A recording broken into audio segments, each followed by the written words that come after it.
Hello students, आज का हमारा टॉपिक है calculating electric flux using Gauss laws. Okay, Gauss law को यूज करके हम लोगों को इन सभी केसेस में इलेक्ट्रिक फ्लक्स निकालना है।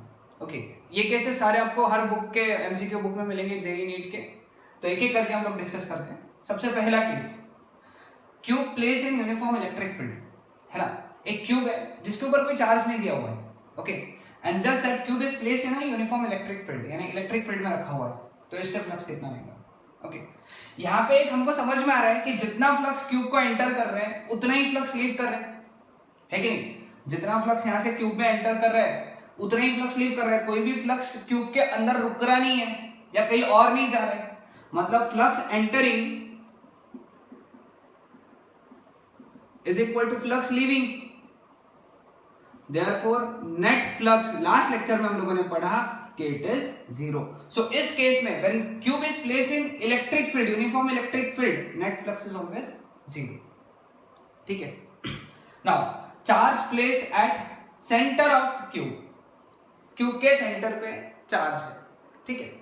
तो क्यूब के लिए अगर फ्लक्स पूछेंगे, flux for cube, whole cube, तो फॉर्मूला क्या है, फ्लक्स इज 1/ε0 टाइम चार्ज, यानी q upon ε0। This is flux for whole cube.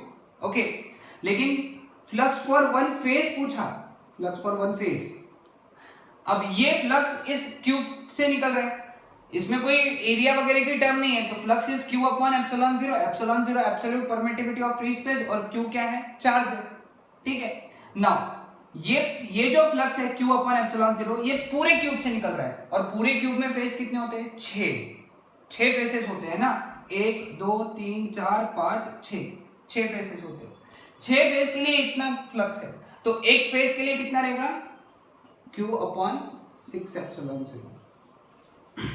इस केस में कंफ्यूजन होता है बहुत सी बार, यहाँ पे बहुत सी बार बच्चे गलती करते हैं कि charge placed at centre of cube में अगर क्यूब के लिए फ्लक्स पूछा तो q अपॉन ε0, लेकिन एक फेस के लिए अगर पूछा तो q अपॉन 6ε0, ठीक है। Now charge placed at one face.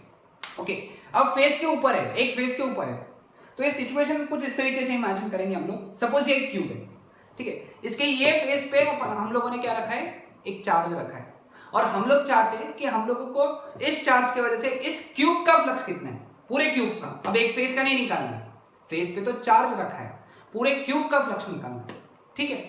अब ये सिचुएशन को क्या इमेजिन करेंगे, तुम इमेजिन करो कि ऐसा ही एक क्यूब यहां रखा हुआ है, ऐसा इसको लग के चिपक के, तो अब वो जो चार्ज हो गया इन दोनों साइड के सेंटर में हो गया, इन दोनों क्यूब की जो कोइंसाइडिंग साइड है उसके सेंटर में हो गया। अब जब क्यूब का फ्लक्स चार्ज जब सेंटर पे होता है तो फ्लक्स कितना होता है, q अपॉन ε0। टोटल उससे फ्लक्स कितना लिख लेंगे, चाहे कैसा भी रहो, उसके आजू बाजू क्यूब रहे, स्फीयर रहे, हेमिस्फीयर रहे, फ्लक्स तो कितना निकलेगा q चार्ज से, q अपॉन ε0। लेकिन ये जो q अपॉन ε0 है, आधा इस स्फीयर के लिए जा रहा है, आधा इस स्फीयर के लिए जा रहा है, तो अकेले ये स्फीयर के लिए कितना जा रहा होगा, अकेले इस स्फीयर के लिए जा रहा होगा q अपॉन 2ε0। वापस समझाता हूं, देखो ध्यान से। q चार्ज यहां रखा है, ठीक है, एक और क्यूब ऐसा यहां पे ऐड किया, यहां पे इमेजिन करो कि एक और क्यूब रखा है, ठीक है। नाउ वो जो चार्ज है उसकी वजह से फ्लक्स कितना निकला, q अपॉन ε0। लेकिन ये q अपॉन ε0 एक आधे क्यूब का रहेगा और ये इस आधे क्यूब का रहेगा, है ना, तो उसका हाफ कितना हुआ, q अपॉन 2ε0। तो इसके लिए flux through cube that would be q upon 2ε0। Concept ध्यान में आया, क्योंकि इसका जो फ्लक्स रहेगा आधा इस क्यूब के लिए रहेगा, आधा दूसरे क्यूब के लिए रहेगा, जो अपन इमेजिनरी क्यूब हम लोगों ने इमेजिन किया था उसके लिए ना। Cube is placed on one corner of the cube, sorry, charge is placed on one corner of the cube. Again मैं यही कंसिडर करूंगा, एक क्यूब इसके कॉर्नर पे रखा है, ठीक है। मेथड हम लोग वही अपनाएंगे कि चार्ज को अंदर लेके जाना है ना, क्यूब के अंदर, तो उसके लिए हम लोगों को क्या करना पड़ेगा, क्यूब्स इमेजिन करना पड़ेगा, ठीक है। तो अब देखो ये चार्ज है, ये चार्ज यहाँ पे है, तो इसको सेंटर पे लाना है, तो पहले हम लोग एक काम करते हैं, क्यूब्स कंसीडर करते हैं।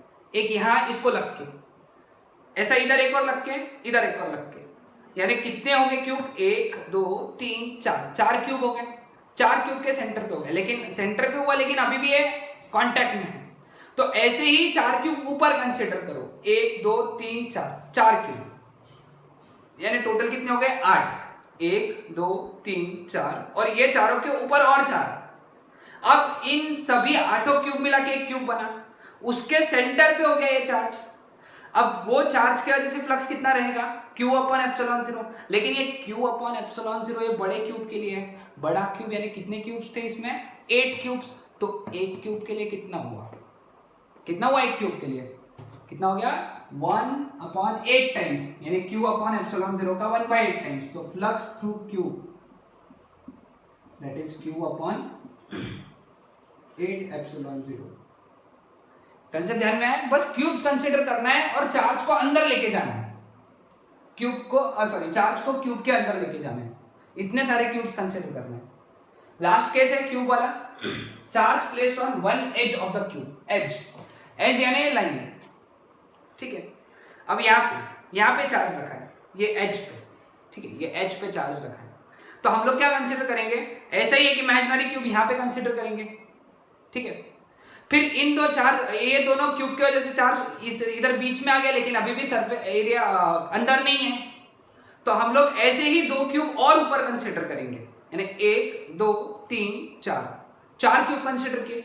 अब 4 क्यूब के सेंटर में, बीच में आ गया, अंदर आ गया, 4 क्यूब के अंदर आ गया चार्ज। चार्ज की वजह से फ्लक्स कितना रहेगा, अब अंदर जो चार्ज है, अगर क्लोज सरफेस के अंदर चार्ज है तो फ्लक्स कितना होता है, Q अपॉन एप्सिलॉन 0। लेकिन ये Q अपॉन एप्सिलॉन 0 कितने क्यूब्स के लिए, 1 2 3 4, तो 4 क्यूब्स के लिए, तो एक क्यूब के लिए कितना रहेगा, 4 क्यूब के लिए Q अपॉन एप्सिलॉन 0, तो एक क्यूब के लिए Q अपॉन 4 एप्सिलॉन 0। तो ये सब 5 केसेस थे, आपको बहुत अच्छे से ध्यान में रखना है। Okay, so this was about this lecture. इस लेक्चर में हम लोगों ने पढ़ा electric flux for various configuration of cubes. That's it.